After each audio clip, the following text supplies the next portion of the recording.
Jesús Ibáñez, por una sociología de la vida cotidiana.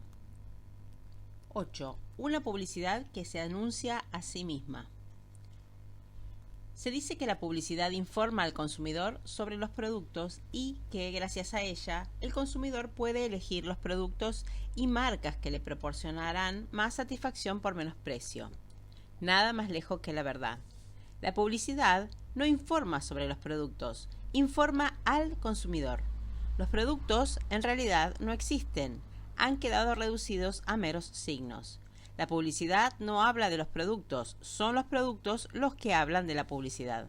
La marca de un producto no marca al producto, marca al consumidor como miembro del grupo de consumidores de la marca. En resumen, no consumimos, somos consumidos. Vamos a descifrar este enigma paso a paso. Capitalismo de producción y capitalismo de consumo. El capitalismo es el proceso en el que todo, las personas y las cosas, se transforman en capital. Solo puede formar parte del capital lo que ha sido transformado en valor de cambio económico o en valor de cambio semántico. Pero solo se puede transformar en valor de cambio un valor de uso. Ser valor de uso es servir a alguien para algo. Lo que se ha transformado en valor de uso vale en función de lo que sirve. El azúcar valen solo las calorías y el sabor dulce. De la vaca vale solo la carne y la leche. De la mecanógrafa valen solo los dedos. Del parlamentario valen solo las palabras vacías. El capitalismo de producción ha transformado a las personas y a las cosas en valor de uso. A las personas en fuerza de trabajo, a las cosas en materia prima.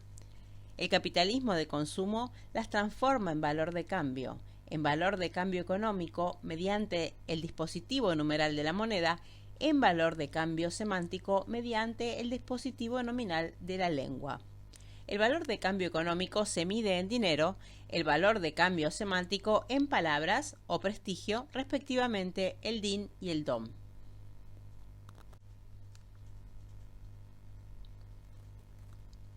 Bajo la forma del valor de uso, las personas y las cosas conservan un resto de solidez. Un sólido es finitamente indeformable, ofrece resistencia y por lo tanto informable, guarda memoria. Un sólido no puede formar parte del capital. El capital no resiste la resistencia ni recuerda la memoria. Solo puede formar parte del capital lo que se ha transformado en fluido. Los fluidos son finitamente deformables, no ofrecen resistencia y por lo tanto no informables, no guardan memoria. Hay dos modalidades del estado fluido, el líquido y el gas. El sólido conserva la masa, el volumen y la forma. El líquido, la masa y el volumen, adopta la forma de la vasija que lo contiene o del canal que lo transporta. El gas, solo la masa. El dispositivo numeral de la moneda, al producir valor de cambio económico, transforma en líquidos a las personas y a las cosas. Por eso se dice que un capital es solvente cuando es liquidable y se resuelven los problemas, se disuelven las manifestaciones y se liquidan las oposiciones. Todos trombos en los caminos del capital. El dispositivo nominal de la lengua, al producir valor de cambio semántico, transforma en gases a las personas y a las cosas. El paso de un sólido a gas se llama sublimación. Por eso se dice que es sublime el comportamiento del que quema su cuerpo en la lenta combustión del trabajo y en la rápida explosión de la guerra. Solo queda de él una estela de palabras. Todo él se ha transformado en prestigio. Hay una diferencia entre los dos dispositivos. La moneda tiene un patrón de medida, la lengua no. Un valor económico es, por definición, un valor de doble faz. No solo desempeña el papel de constante frente a las unidades concretas del dinero, sino que desempeña también el papel de las variables frente a la continuidad fija de la mercancía que le sirven de patrón. En la lingüística, por el contrario, no hay nada que corresponda al patrón. Por eso, la posibilidad de especular es limitada con la moneda y limitada con la lengua. Por eso, cuando todo se ha transformado en valor de cambio económico, de todo se puede echar cuentas, todo se tiene que transformar en valor de cambio semántico. De todo se pueden contar cuentos. El significado y el gas no tienen patrón de medida. No conservan su volumen. Un producto en el mercado tiene valor de uso, valor de cambio económico y valor de cambio semántico. Cada vez vale menos el valor de uso y cada vez vale más el valor de cambio semántico. Pongamos, por ejemplo, una casa. Una casa tiene un valor de uso, su valor técnico, si es cómoda, y su valor erótico, si es placentera. Tiene valor de uso en la medida en que se acopla a los hábitos de los habitantes. Si uno se habitúa a ella, habitar es habituarse. Una casa tiene valor de cambio económico, vale en medida en que puede llegar a valer dinero. Aunque esté situado junto a un centro comercial y bajo una autopista, precisamente, se revalorizan las zonas en que hay mucho tránsito y mucho tráfico, aunque habilitarla sea un infierno. Una casa tiene valor de cambio semántico, vale en medida en que da de decir, en que prestigia al que habita. Los especuladores inmobiliarios no suelen cuidar mucho ni el diseño ni los materiales, pero cuidan el nombre. Paraíso residencial El Ancla, donde se baña el sol, Villa Fontana, un lujo redondo. Las personas de la oligarquía habitan casas de valor de uso, cómodas, placenteras, aunque no tanto como los monasterios de las oligarquías medievales. Los ejecutivos habitan casas con valor de cambio económico. La compra es la inversión recuperable con creces. Los trabajadores a pie, con cuello white, habitan casas con valor de cambio solo semántico. No son más que un nombre. Los trabajadores de pie, sin cuello white, ni eso. El valor de cambio semántico lo produce la publicidad. En función de la publicidad se ha invertido del capitalismo de producción al capitalismo de consumo. El capitalismo de producción tomaba como datos las necesidades, productos que satisfacieran esas necesidades e informaban a los consumidores sobre esos productos. Para ello surgió la publicidad. El capitalismo de consumo toma como datos los productos, produce la necesidad de consumir esos productos y forma los consumidores para ello. Veamos un ejemplo: la comercialización de un aceite comestible. En el capitalismo de producción, el fabricante o el comerciante de este tipo de producto investigaba las necesidades de los consumidores, a través de la relación personal con ellos, si era pequeño, a través de una investigación de mercado, si era grande. Así llegaba a saber qué aceite necesitaban sus consumidores potenciales. Por ejemplo, un estudio de mercado descubría que hay consumidores delicados de salud a los que las grasas que hay en el mercado les va mal. Son indigestas, producen colesterol, etc. Entonces, trataba de desarrollar un aceite que no fuera indigesto, que no produjera colesterol, etc. Y cuando lo había desarrollado, informaba a los consumidores de ello. En el capitalismo de consumo, el fabricante o el comerciante tratan de producir necesidades más que producir productos. Toma como dato los productos, no las necesidades. Quiere vender, por ejemplo, un aceite de girasol. No investiga las necesidades de los consumidores en busca de un segmento de ellos para los que, por su calidad y por su precio, sea conveniente ese tipo de aceite. Fabrica, mediante la publicidad, consumidores adaptados a ese tipo de aceite. No adapta el producto al consumidor, sino el consumidor al producto. En una investigación del mercado descubre que hay consumidores delicados de salud a los que los aceites que hay en el mercado les va mal, son indigestos, producen colesterol, etc. Entonces, en vez de tratar de desarrollar un aceite que no sea indigesto, que no produzca colesterol, etc., desarrolla una campaña de publicidad que diga que el aceite que él produce no es indigesto, no produce colesterol, etc. En vez de hacer un producto diferente, dice que su producto es diferente. Así, en España, el aceite de girasol está desplazando al aceite de oliva, no porque sea más sano, sino porque la publicidad dice que es más sano. En el capitalismo de producción, el departamento de producción llevaba el timón en las empresas. En el capitalismo de consumo, lo lleva el departamento de comercialización y dentro de él, el departamento de publicidad. El anuncio va siendo más importante que el producto. Las empresas se gastan cada vez más en publicidad y cada vez menos en producción. Un buen anuncio vale por un buen producto. Informarse de Dar forma a. Desde Aristóteles sabemos que la palabra información articula dos significados: informarse de un objeto y dar forma a un objeto. Hoy llamamos información a informarse de, y negentropía a dar forma a. Extraemos información de los objetos mediante la observación e inyectamos en ellos negentropía mediante la acción. En el proceso de comercialización de los productos hay un momento destinado a la información, la investigación del mercado, y un momento destinado a la acción, el marketing. La publicidad es el instrumento privilegiado del marketing. El objeto que es observado y sobre el que se actúa es un sujeto, el consumidor. El objeto de la publicidad no es suministrar información al consumidor, sujeto, sobre los productos, objeto, sino dar forma al consumidor, transformarle en objeto. Podemos clasificar los entes en proyectos y objetos. Proyecto viene de pro más iacio, lanzar antes. Objeto viene de ob más iacio, lanzar hacia. Un proyectil va hacia un objetivo, pero alguien le ha lanzado hacia ob ese objetivo y ha seleccionado antes pro ese objetivo como objetivo. El sistema proyectil objetivo es producido por el proyecto del sujeto. La publicidad es el proyectil y el proyecto es transformar al consumidor de sujeto en objeto. Hay dos modos de socialización de los seres humanos: la domesticación y la doma.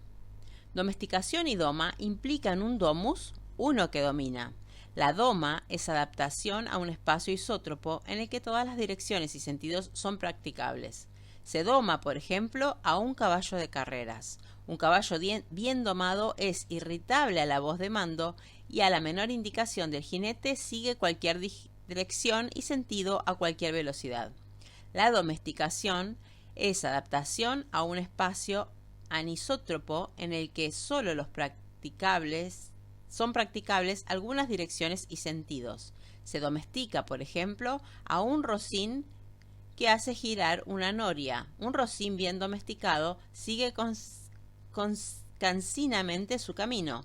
Se doma a los miembros de las clases dominantes, que deben funcionar como proyectos o proyectiles, y se domestica a los miembros de las clases dominadas, que deben funcionar como objetos.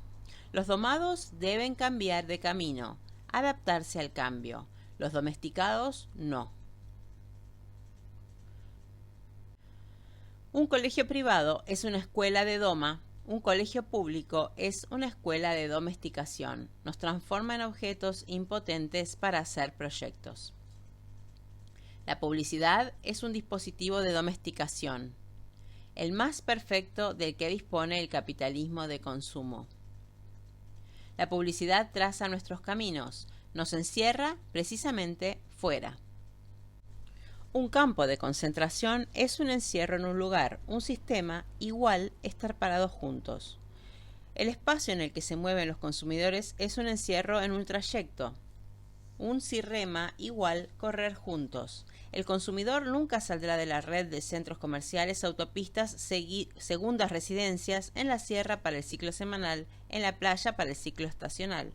Las alambradas de acero han sido sustituidas por alambradas de palabras. Dice Luhmann que en las sociedades postindustriales la normatividad de las leyes ha sido sustituida por la performatividad de los procedimientos. La justicia de una ley es función a su aplicabilidad, de que se ajusten a ella las trayectorias de los ciudadanos. Cuando circulan tantas informaciones y a tanta velocidad, para que el sistema funcione son precisos dos requisitos: que la mayoría de los sujetos hayan sido eliminados de los circuitos de información y que sus comportamientos sean orientados hacia una moda. Los pocos transformados en sujetos deben ser inmunes a la publicidad. Son domados para que sean integrables en los circuitos de información. Los muchos transformados en objetos deben ser inoculados de publicidad. Son domesticados para que, como el rocín que tira de la noria, sigan su camino con el estímulo de una sola información inicial. La publicidad nos encierra fuera del mundo. de modo que nuestros caminos eviten los lugares, momentos en los que se toman las decisiones y se diseñan las acciones. Publicidad referencial y publicidad estructural. Sabemos ya para qué sirve la publicidad de los sujetos, pero ¿qué hace la publicidad con los objetos? En el capitalismo de producción, la publicidad era referencial. Se refería a los objetos, los indicaba, era una indicación notificativa. En el capitalismo de consumo, la publicidad es estructural. Se refiere a sí misma, significa los productos, es una indicación significativa. Ogden y Richards construyeron un diagrama para representar la estructura del signo, un triángulo cuyos vértices eran el símbolo, la forma significante, la referencia, el concepto significado y el referente, la cosa designado. Saussure diferencia una dimensión referencial, la relación del signo S mayúscula barra S minúscula con el referente, y una dimensión estructural, él la llama sistémica, la relación interior del signo entre significante y significado. Estas dos dimensiones están tanto en el dispositivo numeral de la moneda como en el dispositivo nominal de la lengua. En el dispositivo numeral de la moneda, en la dimensión referencial, una moneda de 100 pesetas, por ejemplo, vale por la mercancía que compra. Una tortilla de patatas, por ejemplo, en la dimensión estructural, una moneda vale por otras monedas, 5 francos franceses o 2/3 de dólar americano o 20 duros, por ejemplo.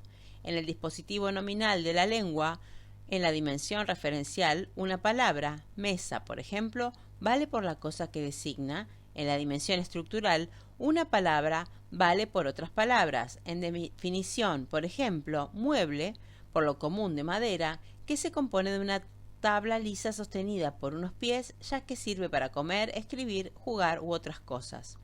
Aunque parezca increíble, la publicidad empezó informando a los consumidores sobre los productos. En el siglo XIX había muchas tiendas de ultramarinos o coloniales, productos que venían de las colonias del otro lado del mar.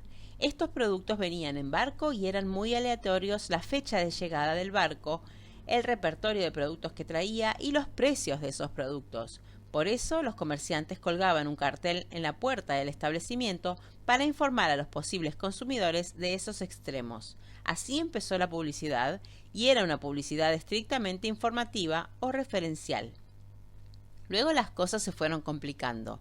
Los anuncios pasaron de describir los productos, 200 libras de té de Ceilán a 4 maravedises la onza, a encominarlos de excelente té de Ceilán, ocultaban sus defectos y, a menudo, inventaban sus cualidades. Con el tiempo, los anuncios se fueron pareciendo a los pregones de los charlatanes de la feria.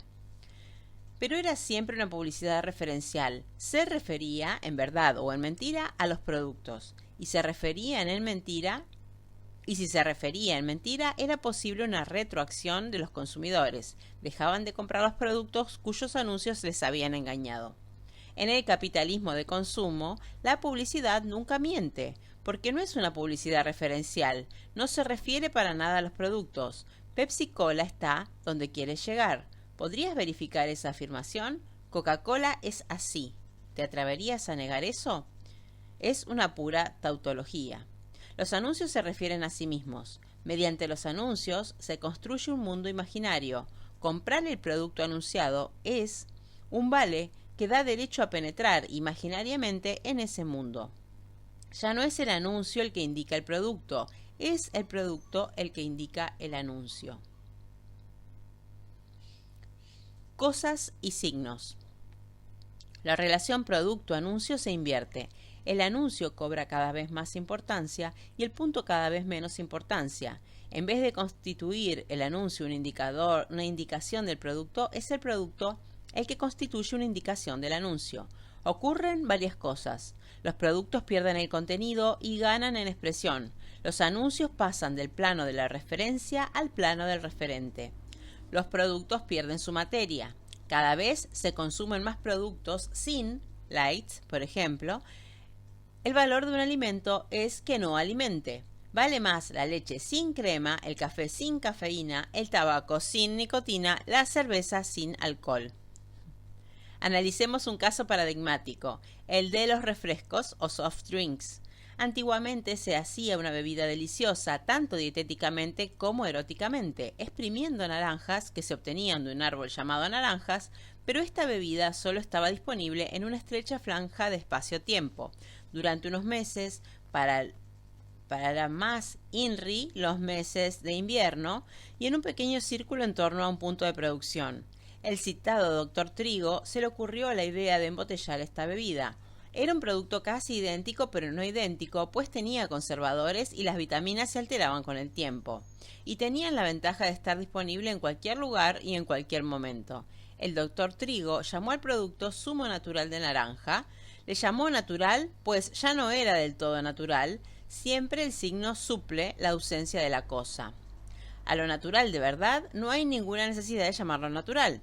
Luego vinieron Fanta, Mirinda y Trinaranjus, cuando el producto del doctor Trigo cayó en manos de una empresa transnacional. Sustituían zumo por agua. Pasó a ser refresco de naranja. Cuando tenía el 20% de zumo, tenía poca naranja, pero el signo suple la ausencia de una cosa, mucho más color de naranja y sabor a naranja que la naranja. Refresco con sabor a naranja.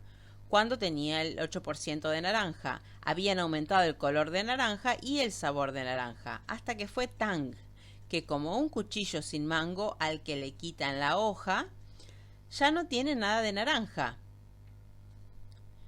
Es una nada con aspecto marcadísimo de naranja. El Tang es un signo de naranja sin indicios de naranja. El signo ha suplantado a la cosa. Durante este proceso de degradación de la cosa, la naranja se ha convertido en signo de la naranja y el signo se va a desplazar en el segundo proceso de la dimensión referencial a la dimensión estructural. El Trinaranjus del doctor Trigo, la Fanta y la Mirinda e incluso el Tang se refieren a la naranja de verdad, naranja. Empiezan por una referencia motivada, un símbolo, tienen naranja, y terminan con una referencia no motivada, un signo, ya no tienen naranja. La relación con la naranja es arbitraria. De algún modo, imitan la forma, no la sustancia, imitan a la naranja. A partir de Tang, el proceso de degradación gira 90 grados. Pasa de la dimensión referencial a la dimensión estructural. Ortogonal a ella, ya no se trata de producir signos que se refieren a cosas, sino signos que se combinan con signos. Tang es un refresco con sabor de naranja. Tónica es un refresco con sabor a nada. Una nada con aspecto de nada. El sabor a orina no es intencional. Tónica es el grado 0. En torno a ese producto surgen círculos cada vez más amplios. En un grado 1 quedan englobados primero el círculo de los círculos, limón, lima, pomelo, luego el círculo de las frutas, manzana, uva, melón, finalmente el círculo de las cosas cualesquiera, cualquier sabor o color vale. En un grado 2, lima, limón, naranja tónica, etc. Después de combinarse dos de ellos, se combinarán de 3 en 3, de 4 en 4. Estos procesos de degradación tienen un eco en todos los campos del producto. Lo que el Tang es a la naranja, el Ave Creme es al pollo, el Sky es a la piel, el Tergal es al algodón, el acrilán es a la lana, la fórmica es a la madera, el cemento es a la piedra. La base es siempre una materia amorfa y proteica capaz de pseudomorfizarse en cualquier forma, glutamato monosódico, cemento y sobre todo sustancias plásticas. Empiezan siendo copias en la dimensión referencial y acaban siendo simulacros en la dimensión estructural. Combinaciones gratuitas de formas, sabores, colores, sonidos, tacos, valen por lo que no son, no por lo que son. La palabra clave es variar, consumir hoy algo distinto de lo que se consumió ayer. La materia que resta funciona como signo. De la materia que resta solo importa la forma perceptiva, el color. El chocolate blanco de Nestlé parece menos indigesto. Si un dentrífico como Signal está atravesado por una línea roja, resulta verosímil que tenga un componente activo. Primero decía que era el hexaclorofeno. Luego, cuando la Drug and Food Administration condenó el hexaclorofeno por tóxico, dicen que es flúor. El olor, Un detergente con olor a limpio limpia mejor la ropa. El sabor suave de un producto alimenticio connota que el producto es suave, fácilmente digerible. El tacto, la textura suave de los chocolatados instantáneos, connota su digestibilidad, aunque, por llevar lecitinas, se digieren peor. El sonido, el ruido creks de las patatas fritas creks indica que son auténticas creks. La forma perceptiva es manipulada.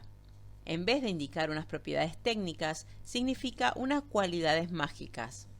La forma de la materia de que está hecho todo producto constituye la capa de signos más profunda. Sobre ella emergen otras esferas. El envase es más importante que lo envasado. En general hay una correlación inversa entre la calidad del producto y la calidad del envase, por ejemplo, en bombones. La publicidad propiamente dicha, el producto no es lo que hacen los ingenieros, sino lo que dicen los publicitarios. Las conversaciones entre consumidores que producen la imagen del producto, todas estas capas de signos constituyen el producto propiamente dicho. La publicidad no habla de los productos hablan de la publicidad. La publicidad no habla de los productos.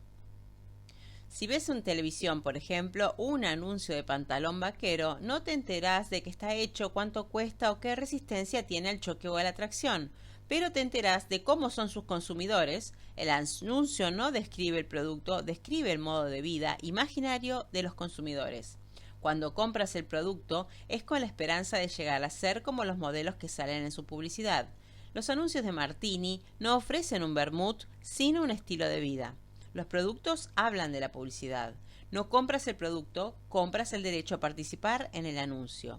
El anuncio no es una flecha que apunta al producto. El producto es una flecha que apunta al anuncio. Basta que compres una determinada marca de colonia masculina para que puedas ligar en el Transiberiano o en el Casbah. Basta que compres unos calcetines ejecutivo para que seas un VIP, una very important persona. Marca de productos y marca de consumidores. La marca de un producto es una marca de propiedad.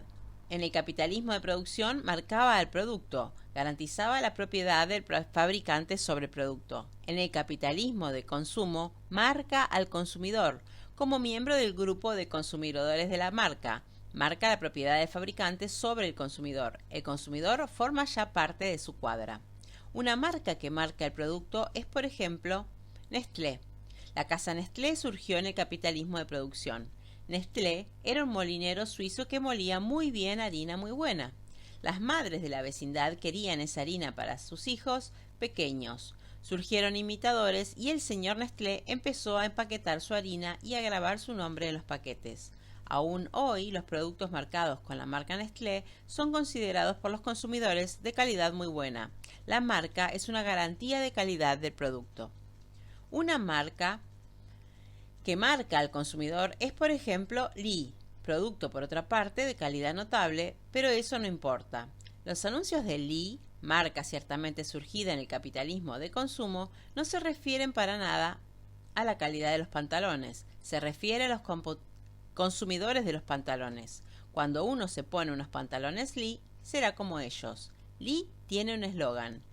Desde 1885, Lee te identifica. Igual, tu identidad social es función de las marcas que compras y consumes. El consumidor queda literalmente marcado por la marca. Los publicitarios que hacen la publicidad de Lee han ido más lejos. En anuncios recientes, el eslogan se conjuga con la imagen de un hierro igualito al que utilizan los ganaderos para marcar sus reses, imprimiendo a fuego el nombre Lee sobre la etiqueta de cuero del pantalón. Es una metáfora. El hierro apunta a la grupa del consumidor que al quedar marcado por la marca Lee pasa a formar parte de la cuadra de Lee.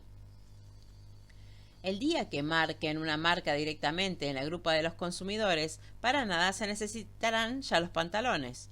Los pantalones solo son el soporte publicitario de una marca, entonces el soporte será tu grupa. En el capitalismo de producción, lo que distinguía a un ciudadano era su cualidad productora. Uno valía lo que producía. Los modelos que proponían a los niños para que los imitaran eran casi siempre de productores. trabajadores, artistas, sabios, héroes, santos.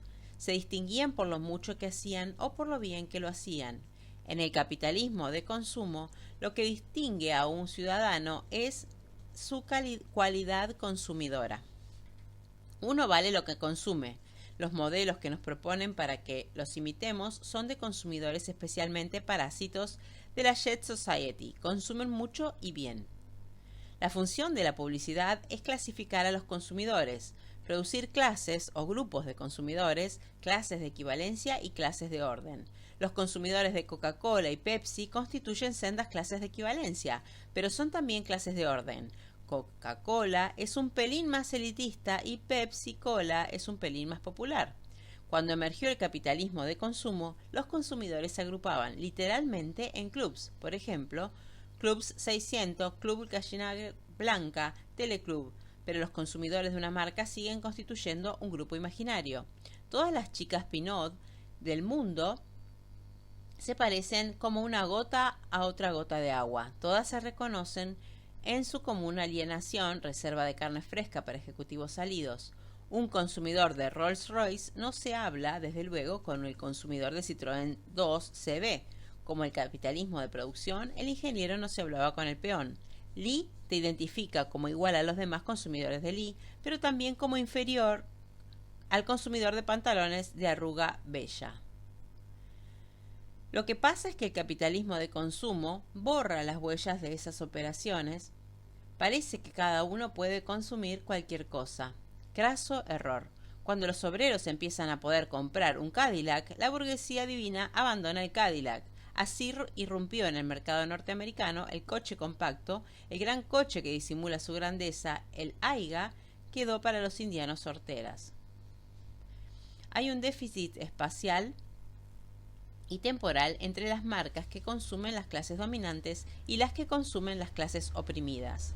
Un déficit espacial, los productos de serie para las clases oprimidas simulan los modelos para las clases dominantes, pero su calidad técnica y estética es muy deficiente. El Coupé 850 imitaba por su trasera al coche deportivo, pero a diferencia de él, no corría.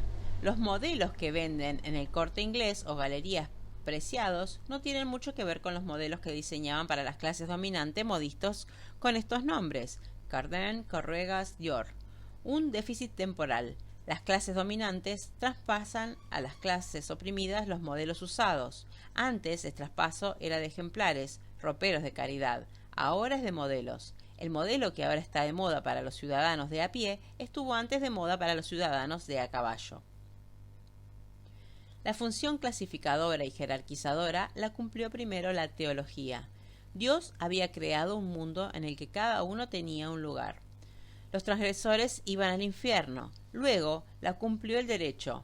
Leyes y reglamentos y costumbres no escritas ponían a cada uno en su lugar. Con razón, Platón se escandalizaba porque en democracia uno no puede matar al esclavo que le tropieza en la calle.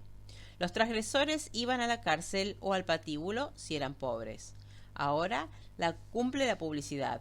La publicidad dice a cada uno lo que puede y debe comprar, qué productos y marcas corresponden a la condición social de cada uno, y hay del que se equivoque. Del hortera que se ponga colonial o hebe, o del exquisito que se ponga varón dandy. Una novelista norteamericana, Kit Reed, ha escrito un estremecedor relato de ciencia ficción, Sinosura.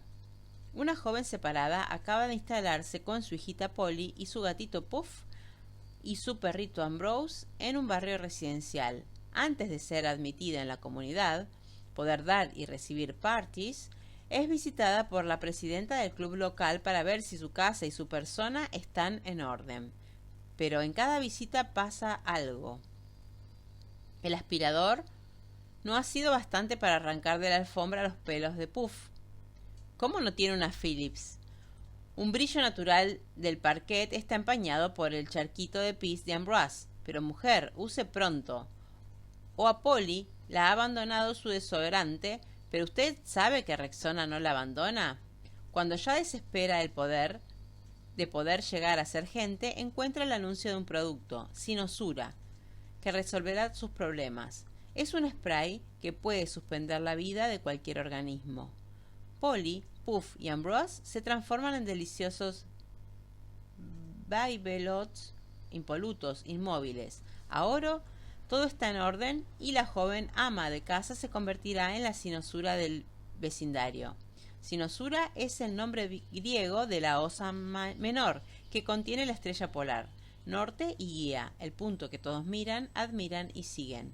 La publicidad no habla del mundo, construye el mundo, lo simula. Dejad toda esperanza, los que no entréis, seréis condenados al ostracismo. Dejad toda esperanza a los que entréis, renunciaréis a la vida y al pensamiento.